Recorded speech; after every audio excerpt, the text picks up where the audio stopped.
Hii ni habari za Umoja wa Mataifa kutoka New York City. Tuliokuandalia hii leo kutoka Umoja wa Mataifa. Leo ikiwa ni siku ya nyuki duniani, tunamulika harakati za kufanikisha ufugaji endelevu wa nyuki nchini Tanzania. Wafugaji wengi wameongeza uzalishaji. Uzalishaji umeongezeka, lakini pia na masoko ya asali ya mkoa wetu wa Kigoma huu yameongezeka kiasi kwamba kumekuwa na uhaba wa asali sasa tena. Na leo katika mashinani tunamulika madhara ya ukosefu wa huduma za afya kutokana na mapigano yanayoendelea ukanda wa Gaza, Mashariki ya Kati. Karibu tuwe sote. Jumanne ya leo tarehe 20 ya mwezi Mei mwaka 2024 ni siku ya nyuki duniani. Mimi ni Flora Nducha, karibu tuwe sote kutoka hapa makao makuu ya Umoja wa Mataifa New York, Marekani. Leo basi tutakuwa na mada kwa kina na inamulika harakati za kunufaika na ufugaji wa nyuki nchini Tanzania. Lakini kwanza ni muhtasari wa habari. Msomaji Arnold Kayanda. Asante Flora. Baada ya miaka mitatu ya majadiliano, leo katika mkutano wa kimataifa wa afya unaoendelea Geneva, Uswisi, nchi zimepitisha rasmi makubaliano ya kihistoria ya kuzuia, kujiandaa na kukabiliana vema na majanga ya magonjwa kwa siku zijazo. Taratibu zote zitakapopitishwa na angalau nchi 60, mkataba utaanza kutumika rasmi mwakani. Kutokana na mamlaka za Israel kulegeza kwa muda mzingiro uliodumu kwa wiki 11, angalau sasa matumaini kidogo yamerejea Gaza, yameeleza leo mashirika ya Umoja wa Mataifa. Msemaji wa shirika la Umoja wa Mataifa la masuala ya dharura OCHA Jean Liac amesema tayari wamepata ruhusa ya kuyavusha malori 5 yaliyokuwa yamezuiwa jana. Na shirika la Umoja wa Mataifa la mpango wa chakula duniani WFP limetahadharisha leo kwamba bila ufadhili zaidi, huenda katika muda wa wiki chache zijazo likalazimika kusitisha msaada wa chakula kwa takriban nusu ya watu linalowahudumia kwa sasa mashariki mwa Jamhuri ya Kidemokrasia ya Kongo, DRC. Mwisho wa muhtasari wa habari. Asante sana Arnold Kayanda kwa kutuletea muhtasari wa habari. Hapo baadaye basi tutaelekea mashinani na tunabisha hodi Palestina, eneo linalokaliwa na Israeli. Salia papo hapo tafadhali. Unaendelea kufuatilia habari za Umoja wa Mataifa kutoka hapa Marekani kupitia chaneli yetu ya YouTube Habari za UN, lakini pia unatupata kupitia televisheni mbalimbali wa shirika, na unaweza kutembelea wavuti wetu news.un.org/sw kwa taarifa, makala na habari nyinginezo. Naitwa Flora Nducha na tunasonga mbele sasa, ikiwa ni wasawa mada kwa kina. Kama nilivyokujulisha hapo awali, leo ni siku ya nyuki duniani iliyopitishwa na Baraza Kuu la Umoja wa Mataifa tarehe 20 ya mwezi Disemba mwaka 2017 kupitia azimio nambari A72/211. Azimio hilo pamoja na mambo mengine linatambua mchango wa nyuki katika uzalishaji endelevu wa chakula, kutokomeza umaskini, njaa na kuboresha afya ya binadamu.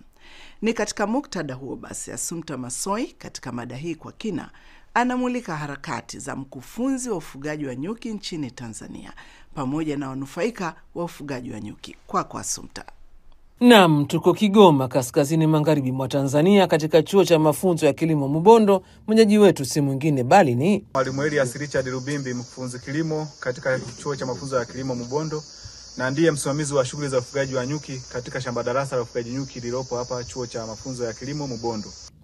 Yeye ameshiriki katika mradi wa pamoja wa Kigoma KJP unaotekelezwa na shirika la Umoja Mataifa la chakula na kilimo FAO wa ufugaji endelevu wa nyuki. Nikaanza kwa kumuuliza aina ya nyuki wanaofugwa zaidi Tanzania. Nchini Tanzania ufugaji wa nyuki ambao umekuwa kufanyika sana ni wa nyuki hawa wakubwa, nyuki wanaodunga.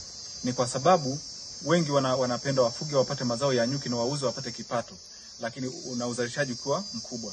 Lakini ukiangalia wale nyuki wadogo, wao wanazalisha kiwango kidogo sana. Mara nyingi unakuta wakipatikana kwa kilo 1 au lita 1 na hadi lita 5, makundi ambayo ni makubwa. Lakini ukija kuangalia nyuki wakubwa, mzinga mmoja unaweza kuleta mpaka ndoo moja ya lita 20. Kwa hiyo kwa ufugaji wa kibiashara wanaofuga nchini Tanzania walio wengi wanafuga kwa kutumia nyuki wakubwa wanaodunga. Na sasa yeye mkufunzi wa kilimo alihusika vipi na mradi huo wa FAO? Nimehusika kwa kufundisha mafundi seremala kutengeneza mizinga bora, mizinga ya kisasa, ambao hasa katika mradi wote tumefundisha kutengeneza mizinga ya kati ambayo ni mizinga ya mchi. Na pamoja sanjari na hilo, katika mradi huu pia nimefundisha ufugaji nyuki, kufuga nyuki kisasa kwa kuboresha uzalishaji, kuongeza uzalishaji, lakini pia na kulinda ubora wa mazao ya nyuki. Mabadiliko yalikuwa dhahiri. Baada ya mafunzo ambayo tumeyafanya katika mradi huu wa pamoja, wafugaji wengi wameongeza uzalishaji. uzalishaji umeongezeka, lakini pia na masoko ya asali ya mkoa wetu wa Kigoma huu yameongezeka kiasi kwamba kumekuwa na uhaba wa asali sasa tena. Tumeongeza uzalishaji, lakini asali imekuwa na wateja wengi kwa sababu iko vizuri, iko bora. Lakini pia mahitaji ya mizinga ya kisasa umeongezeka. Wafugaji wengi wametamani zaidi na wameona faida ya kuhamia kwenye mizinga ya kisasa. Hivyo wanaweka oda kwa mafundi seremala ili watengeneze mizinga ya kisasa, wanapeleka mashambani na hivyo kufanya hasa uzalishaji wetu ongezeke, na pia mazao ya nyuki haya hasa asali yaongezeke kwa ubora wake. Nikataka kufahamu ni mbinu zipi alitumia kuwasaidia wafugaji wa nyuki kuelewa ufugaji kwa kutumia mizinga ya kisasa. Mafunzo yetu yalikuwa ya vitendo zaidi, na hii iliwafanya wafugaji walio wengi waweze kuelewa na kutamani zaidi kufanya usimamizi wa makundi yao kwa sababu walijifunza kwa vitendo. Lakini ufugaji endelevu wa nyuki una maana gani hasa kwa mkufunzi huyu wa kilimo? Ni uvunaji wa mazao ya nyuki unaohakikisha nyuki anabakia salama, lakini pia anaendelea kutoa mazao ya nyuki katika msimu au muda unaokuja. Sasa ni hatua gani muhimu zinazohakikisha ufugaji nyuki unakuwa rafiki kwa mazingira? Ukiangalia kwa ukaribu, mizinga ya kizamani ni mizinga ambayo mingi imetokana na magome ya miti. Magome ya miti wanapata wafugaji kwa kwenda kuchonga kwenye gome, kwenye mti ule anachukua lile gome au anadondosha kabisa mti wote, halafu anachonga, anatengeneza mzinga. Kwa ule mzinga unakuwa umetokana na uharibifu wa mazingira. Lakini mizinga ya kisasa ni ile inayotumia mbao za miti ya kupanda ambayo inatokana na agroforestry, au ambako sasa watu wanaruhusiwa kukata miti, wanachana mbao, wanakuja kutengeneza mizinga. Hii mizinga imekuwa inapatikana kwa gharama nafuu, lakini imetokana na miti ambayo pia haichukui muda mrefu kukua. Ukiangalia miti ya asili ambayo inachukua muda mrefu zaidi. Kwa hiyo utofauti huu unaonyesha mizinga ya kisasa ina gharama nafuu, lakini pia ni rafiki zaidi kwa mazingira kwa sababu haihusishi kukata miti ambayo ni asili, lakini pia ambayo inakuwa kwa muda mrefu na ni rahisi kuirudisha. Na je, ufugaji nyuki unaweza kusaidia kupunguza umaskini na kuongeza ajira vijijini? Soko la asali sasa hivi sio changamoto tena. Walaji ni wengi, mahitaji ni mengi sokoni. Kwa hivyo mfugaji asiwe na wasiwasi, ajitahidi aongeze mizinga, aongeze uzalishaji, soko lipo linamsubiria na anaweza kabisa kujiongezea kipato kwa kupitia mazao ya nyuki. Kuthibitisha asemayo mkufunzi wa kilimo na kukutanisha na Peter Katunzi, mkulima na mfugaji wa nyuki hapa mkoani Kigoma. Mfugaji wa nyuki nina mizinga 530. Kati ya hizo mizinga 130 ni mizinga ya kisasa, na mizinga iliyosalia ni mizinga ya asili. Bwana Katunzi akaelezea mavuno aliyopata, akitaja dumu la asali lile la ujazo wa lita 20, ambapo dumu moja aliuza kwa takribani $60. Kwa msimu wa 2023-24 tumefanikiwa kuvuna dumu 85 za asali iliyochujwa. Na ufugaji wa nyuki huu unasaidia sana katika kuboresha kipato cha familia. Nimeweza kusomesha watoto, nimejenga, na baadhi ya watoto wako vyuo vikuu na wengine wako serikalini wanatumika kulingana na zao.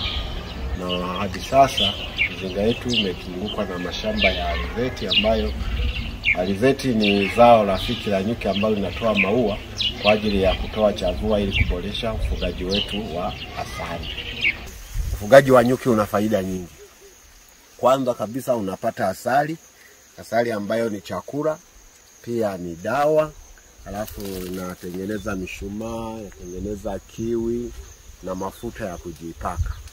Nikarejea basi kwa mkufunzi wa kilimo Bwana Lubimbi na kumuuliza angependa kuona mabadiliko gani katika sera au mfumo wa mafunzo ili kuimarisha sekta ya ufugaji nyuki Tanzania.